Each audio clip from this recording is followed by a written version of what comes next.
दोस्तों, आज की जो कहानी है वह बेहद ही महत्वपूर्ण और ज्ञान से भरी हुई है। अक्सर हम कई मौकों पर कुत्तों का नाम लेकर मिसाल दिया करते हैं। किसी को गाली देते हैं तो कुत्ते का नाम जुबान पर आता है। गाली आदमी को देते हैं पर नाम कुत्ते का बदनाम होता है। क्या कुत्ता इतना गया गुजरा जीव है? हमने उसे कभी खिलाने पिलाने के बारे में तो नहीं सोचा, चाहे वह कितने ही दिनों से भूखा द्वार पर पड़ा हो, लेकिन हमें कभी उसका नाम इस्तेमाल करने में लज्जा नहीं आई। आपसे निवेदन है कि इस कहानी को अंत तक सुनिएगा। यह कहानी जरूर आपका सोच बदल देगी। एक गांव में चंदन नाम का लड़का रहता था। वह बहुत परेशान था। वह बस यही सोचता रहता था कि मैंने पिछले जन्म में क्या पाप किया था, जिसका फल मुझे अभी भुगतना पड़ रहा है। एक दिन उसे पता चला कि गांव से कुछ दूर एक महात्मा रहते हैं जो सबकी समस्या सुनते हैं और उसका समाधान कर देते हैं। अगले दिन चंदन उस महात्मा से मिलने के लिए निकल गया। वहां पहुंचकर चंदन ने देखा कि महात्मा अपने आश्रम में कुछ लोगों को उपदेश दे रहे थे। तभी चंदन ने महात्मा को प्रणाम किया और कहा, गुरुदेव, मेरे मन में एक प्रश्न उठ रहा है। महात्मा ने कहा, हे बालक, आप निसंकोच होकर पूछो, आपके मन में वह कौन सा प्रश्न उठ रहा है? तब चंदन ने कहा, गुरुदेव, मैं यह जानना चाहता हूं कि कुत्ते को एक टुकड़ा रोटी खिलाने से मनुष्य को कौन सा फल मिलता है। तभी महात्मा ने बताया, अगर मनुष्य कुत्ते को रोटी खिलाने के 8 फायदे जान जाए तो कभी दुखी नहीं होगा। हे बालक, कुत्ते को एक टुकड़ा रोटी खिलाने से मनुष्य को 8 फायदे होते हैं तथा जो भी मनुष्य इन फायदों के बारे में जान जाता है उसका जीवन धन्य हो जाता है और उसको जीवन में कभी दुखों का सामना नहीं करना पड़ता है। जो भी मनुष्य पृथ्वी लोक पर कुत्ते को एक टुकड़ा रोटी खिलाता है उसे 8 फायदे मिलते हैं और वह जीवन भर सुखी रहता है और उसे मृत्यु के बाद मोक्ष की प्राप्ति होती है। महात्मा ने कहा, हे बालक, मैं तुम्हें एक कहानी सुनाता हूं। तुम कहानी को ध्यान से सुनना, फिर तुम्हें सब पता चल जाएगा। महात्मा जी कहानी को शुरू करते हुए कहते हैं, एक समय की बात है, एक काले रंग का कुत्ता था। वह बहुत ही लाचार था और भूखा प्यासा था। वह गांव में सभी के घर घर जाता था, परंतु उसे कोई भी व्यक्ति रोटी का एक टुकड़ा भी नहीं देता था। वह भूख के मारे इधर उधर घूमता रहता। एक दिन वह गांव के बाहर नदी के किनारे एक ऋषि के आश्रम पर पहुंच गया और ऋषि से कहने लगा, हे मुनिवर, मुझे लगता है आप बहुत ही विद्वान तथा ज्ञानी हैं, इसीलिए मैं भूखा प्यासा आपके पास आया हूं।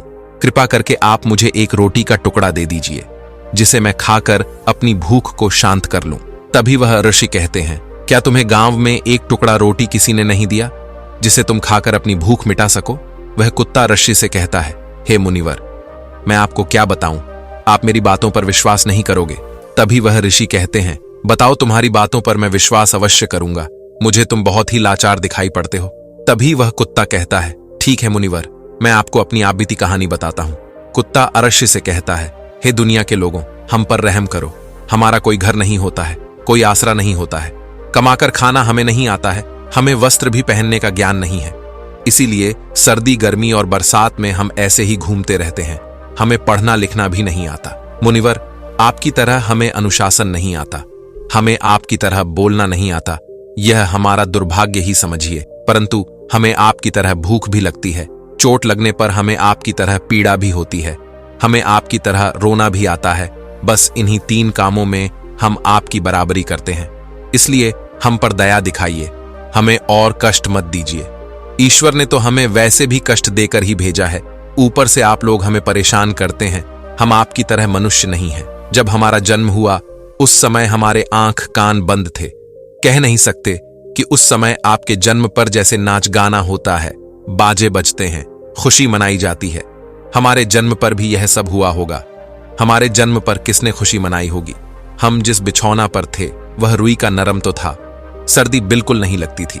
मैं मन में सोच रहा था कि किसी बड़े घर में पैदा हुआ हूं, लेकिन जब हमारी आंख खुली तो मैंने देखा कि हमारी मां, जिसे आप लोग कुतिया बोलते हो, वह अपने 5 बच्चों को छाती से चिपकाकर एक राह के ढेर में पड़ी थी। हम 5 भाई थे, बाकी 4 भाई तो लाल और भूरे रंग के थे। मैं अकेला ही काले रंग का था। सबसे छोटा मैं ही था, इसलिए कमजोर था। मेरी मां हम लोगों के पास कम ही आती थी, क्योंकि उसे भी अपने भोजन की व्यवस्था करनी पड़ती थी। यदि वह ना खाती तो हमें दूध कहां से पिलाती? उस एक मां पर हम 5 भाई निर्भर थे। वह बेचारी अपने भोजन के लिए इधर उधर दौड़ती रहती थी। कभी भोजन मिल भी जाता था तो कभी नहीं भी मिलता था, लेकिन वह हमेशा हम 5 का बड़ा ख्याल रखती थी। आखिर वह हमारी माँ थी। वह रात भर जाग कर गांव की रखवाली करती थी। किसी की मजाल नहीं थी कि कोई अनजाना आदमी बुरी नीयत से गांव की तरफ भी झांक जाए। दूसरे गांव के कुत्ते भी हमारी माँ के डर से गांव में नहीं आते थे। गांव के किसी किसान के खेत में कोई जानवर फसल खाने आते तो हमारी माँ उसे दौड़कर भगा देती। गांव वालों के लिए इतना सब करने के बाद भी कोई मनुष्य तो हमारी माँ को भोजन तक नहीं देता था। भोजन के लिए हमारी माँ को मजबूर होकर छीना झपट्टी करनी पड़ती थी। कई बार तो लोग उसे लाठी डंडों से पीट पीट कर भगा देते थे। बेचारी उस दिन भूखी प्यासी रहकर पेट की आग से जलती रहती थी। वह कुत्ता आगे की कहानी बताते हुए कहता है, हे मुनिवर, आखिर भूख तो हमें आपकी ही तरह लगती है। ऊपर से उसे अपने 5 बच्चों की चिंता भी लगी रहती थी। आखिर माँ जो थी, भूख उसे चैन से बैठने नहीं देती थी और गांव वालों को भी उसको देखकर हृदय नहीं पसीजता था। तो बेबस होकर उन लोगों के घरों में मैं चोरी से घूमना पड़ता था और खाने की कोई चीज मिल जाती तो उसे खाकर अपने पेट की आग बुझा लेती थी। कई बार तो लोग उसे खाने की वस्तु ले जाते हुए देखते तो लाठी डंडे लेकर उसके पीछे पड़ जाते। कुछ निर्दयी लोग तो कई बार उसे घर के अंदर बंद करके पीटते थे, हमारी माँ का बुरा हाल कर देते थे। फिर वह कुत्ता आरशी से कहता है, हे मुनिवर, हमारी माँ ने क्या बिगाड़ा था? उसने सिर्फ अपने पेट के लिए भोजन ही तो चुराया था। चोरी करने का हमें कोई शौक नहीं है, पर पापी पेट हमें यह सब करने के लिए मजबूर कर देता है। एक दिन की बात है, बहुत जोरदार बरसात हो रही थी, ओले पड़ रहे थे, ठंडी हवा चल रही थी। उस ठंड में ठिठुर कर हमारे 3 भाई मर गए। उस दिन हमारी माँ बहुत रोई थी, लेकिन मनुष्य ने हमारी पीड़ा को नहीं समझा, क्योंकि उसके बच्चे थोड़ी ही मरे थे। फिर वह कुत्ता कहता है, हे मुनिवर, अब हम सिर्फ 2 भाई रह गए थे। हमारी माँ हम दोनों की अच्छे से देखभाल करने लगी। फिर एक दिन उसी गांव में एक सेठ के घर पर दावत चल रही थी और अनेक प्रकार की मिठाइयां बन रही थीं। सेठ जी के घर काफी मेहमान आए हुए थे। हमारी माँ कुछ खाने की तलाश में बार बार उधर जाती, लेकिन लोग उसे दुत्कार कर भगा देते थे। किसी को उस पर इतना भी तरस नहीं आया कि एक रोटी उस बेचारी को खाने के लिए फेंक दे। एक रोटी से उनका क्या बिगड़ जाता? मेरी माँ बार बार जाती और वहीं खड़ी खड़ी देखती रहती थी। सेठ जी के आंगन में दावत खाने का सिलसिला चालू हुआ। भोजन परोसा जाने लगा। मेरी माँ भी वहीं जाकर पूंछ हिलाने लगी। खाना परोसने वाला आदमी जब किसी काम से भीतर गया तो मेरी माँ दबे पांव रोटी लेने को चल पड़ी। फिर दूसरे आदमी ने मेरी माँ को जाते हुए देख लिया तो चारों ओर से लोग चिल्ला चिल्ला कर उसकी तरफ भागे। मेरी माँ उनकी चीख सुनकर घबरा गई। 2-3 आदमी लाठी लेकर उसके पीछे से दौड़े। मेरी माँ वहां से घबराकर भागने लगी, परंतु उसे वहां से निकलने का कोई रास्ता नहीं मिला, क्योंकि सामने से लोग लाठी डंडे लेकर आ रहे थे।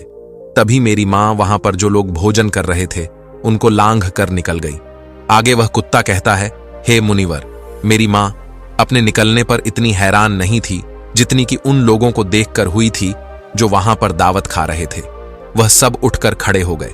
उन्होंने भोजन करना छोड़ दिया और कहने लगे कि कुतिया के लांघ जाने के कारण भोजन अपवित्र हो गया है। सब एक दूसरे से विचार विमर्श कर रहे थे कि अब क्या किया जाए। खाना तो सब खराब हो गया है। फिर सेठ जी फूट फूट कर रोने लगे। कुछ लोग तो यह भी कह रहे थे कि भाई, कुतिया के लाघने से भोजन खराब कैसे हो गया? उसने खाने में या पतलों में मुंह थोड़ी डाला है, सिर्फ ऊपर से लांघ कर ही तो गई है। और कहने लगे, शहरों में तो लोग कुत्ते को पालकर घर के अंदर सुलाते भी हैं और खिलाते भी हैं, तो इसमें कोई बुरी बात नहीं है। अगर कुतिया लांघ कर गई है तो भोजन खराब नहीं हुआ है। लेकिन उनमें से कुछ लोग बड़े घरों से ताल्लुक रखते थे, उन्होंने एक भी नहीं चलने दी। कह रहे थे कि भोजन तो अपवित्र हो गया है, यह हमारे खाने के लायक नहीं है। आखिरकार उन्हीं की बात मानी गई। अब तो वह सारा भोजन गरीबों में बांट दिया गया। उस दिन तो मेरी माँ को खूब पेट भर के खाना मिला था। ऐसा सुख उसने जीवन में कभी नहीं पाया था, लेकिन वह सुख उसके लिए बड़ी मुसीबत बन गया। वह भोजन करके वहां आराम से लेटी ही थी, उतने में वह सेठ डंडा लेकर वहां आ पहुंचा और उसे बुरी तरह से पीटने लगा। उसे वहां से भागने का भी कोई अवसर नहीं मिल पाया। डंडों की चोट से वह बुरी तरह से चिल्लाने लगी। माँ का विलाप सुनकर पत्थर भी पिघल जाता है, पर उस निर्दयी को उस पर जरा भी रहम नहीं आया। वह उसे कठोरता पूर्वक पीटता रहा। माँ का वह शोर पूरे गांव में सुनाई दे रहा था। तब कुछ लोग आए और उसे समझाते हुए बोले, सेठ जी, जाने दो, भूख में तो आदमी की भी बुद्धि भ्रष्ट हो जाती है। यह तो एक पशु है, इसे अच्छे बुरे का क्या ज्ञान? अब इसे मारकर आपको क्या मिलेगा? जो होना था सो हो गया। लोगों के समझाने के बाद उसने हमारी मां को पीटना बंद किया। फिर बड़ी मुश्किल हालात में वह हमारे पास आई। मां ने आकर सारी कहानी हम दोनों भाइयों को सुनाई। हमने सोचा कि कितना कष्ट भरा है। हम कुत्तों का जीवन आदमी एक रोटी के टुकड़े के बदले एक चोर को जितना पीटता है। बेकार है ऐसे लोग जो हम लोगों की पीड़ा को नहीं समझते। वह कुत्ता कहता है, हे मुनिवर, एक दिन की बात है, उसी गांव के बाहर एक ब्राह्मण आकर ठहरा हुआ था। उसने अपने भोजन के लिए एक जगह चूल्हा बनाया और उस पर दाल बनाने के लिए रख दी। उसके बाद आटा गोद कर रख दिया। वह वहीं पास में कुएं पर पानी लेने चला गया। इधर कहीं से मेरी मां भी घूमती हुई वहीं पहुंच गई। उसने आटे को देखा तो सोचने लगी कि शायद इस आटे का कोई मालिक नहीं है। यही सोचकर वह उस आटे को खाने लगी। उधर उस ब्राह्मण ने कुएं के पास से देखा कि उसका आटा एक कुतिया खा रही है, तो वह बड़ा दुखी हुआ। वह बेचारा रोने लगा क्योंकि वह भी 2 दिनों का भूखा और थका हुआ था।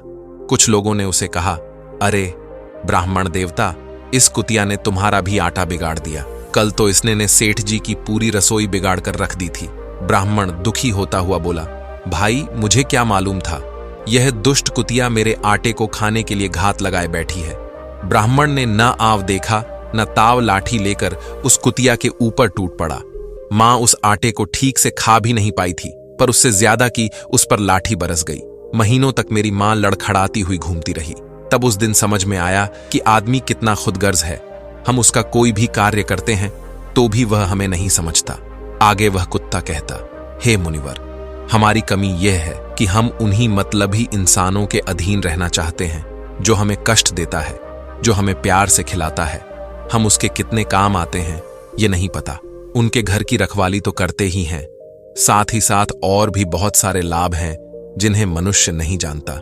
महात्मा ने कहा, यदि मनुष्य कुत्ते को रोटी खिलाने के फायदे जान जाए तो अपने जीवन में होने वाले नुकसान से बच सकता है। आज मैं आपको बताऊंगा कुत्ते को रोटी खिलाने के 8 फायदे जो मनुष्य को पता नहीं है।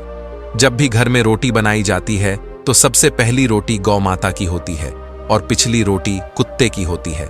महात्मा ने कहा, ऐसा ही विधान भगवान ने बनाया था, लेकिन भगवान के बनाए उस विधान को भूलकर मनुष्य अगली और पिछली रोटी स्वयं ही खा जाता है। इसका दुष्प्रभाव उसके जीवन पर पड़ता है। कुत्ता वह प्राणी है जिसको रोटी खिलाने से मनुष्य के जीवन में पड़ने वाले ग्रहों के दोष भी दूर हो जाते हैं। महात्मा ने कहा, कुत्ते को रोटी खिलाने का पहला फायदा, कुत्ते को रोटी खिलाने से ग्रह का नकारात्मक प्रभाव कम हो जाता है। ग्रह जब अपनी कुदृष्टि डालता है तो हर मनुष्य बर्बाद हो जाता है। जिस व्यक्ति पर उनकी महादशा का आरंभ हो जाता है तो बने बनाए काम अपने आप बिगड़ने लगते हैं और वह मनुष्य आर्थिक तंगी का शिकार हो जाता है। उस स्थिति में व्यक्ति यदि कुत्ते को रोटी खिलाता है तो उस पर ग्रह का दुष्प्रभाव बहुत ही कम हो जाता है। कुत्ते को रोटी खिलाने का दूसरा फायदा, कुत्ते को रोटी खिलाने से भाग्य आपके पक्ष में हो जाता है। आपके घर के अंदर नकारात्मक शक्ति नष्ट हो जाती है। कुत्ते को रोटी खिलाने का तीसरा फायदा, कुत्ते को रोटी खिलाने से माता लक्ष्मी प्रसन्न हो जाती है और आपके घर में धन दौलत की कभी कमी नहीं रहती है। कुत्ते को रोटी खिलाने का चौथा फायदा, कुत्ते को रोटी खिलाने से आपके ऊपर कर्ज नहीं चढ़ता और जो पहले से आप कर्जदार हैं उससे भी मुक्ति मिल जाती है। कुत्ते को रोटी खिलाने का 5वां फायदा, कुत्ते को सुबह शाम भोजन देने से आपका व्यापार बहुत अच्छे से चलता है। कुत्ते को रोटी खिलाने का 6वां फायदा, कुत्ते को रोटी देने से आपकी आयु में वृद्धि होती है और अटका हुआ धन वापस मिल जाता है। कुत्ते को रोटी खिलाने का 7वां फायदा, कुत्ते को रोटी देने से हमेशा आपका स्वास्थ्य अच्छा बना रहता है और मानसिक रूप से आप मजबूत रहते हैं। आपका मन हमेशा ऊर्जावान रहता है, अच्छे विचार आपके मन के अंदर आते हैं। कुत्ते को रोटी खिलाने का 8वां फायदा, कुत्ते को रोटी खिलाने से भगवान प्रसन्न रहते हैं, क्योंकि भगवान को समस्त जीवों की चिंता रहती है और जो समस्त जीवों पर दया खाता है भगवान भी उस मनुष्य से हमेशा प्रसन्न रहते हैं। भगवान की कृपा सदैव उस परिवार पर बनी रहती है। आपने अपने बूढ़े बुजुर्गों से सुना होगा, कहते हैं कि जब कुत्ता रोता है तो अपशगुन होता है, कोई संकट आता है, किसी की मृत्यु होती है, इसलिए कुत्ते को कभी रुलाना नहीं चाहिए। इस प्रकार से महात्मा ने चंदन को कुत्ते को रोटी खिलाने के 8 फायदे बताए और जो भी मनुष्य कुत्ते को रोटी खिलाता है तो उसे इन 8 फायदों का फल प्राप्त होता है। तो दोस्तों, आज की कहानी आपको कैसी लगी? अगर अच्छी लगी हो तो जाते जाते कमेंट में लिख दीजिए नमो बुद्धाय।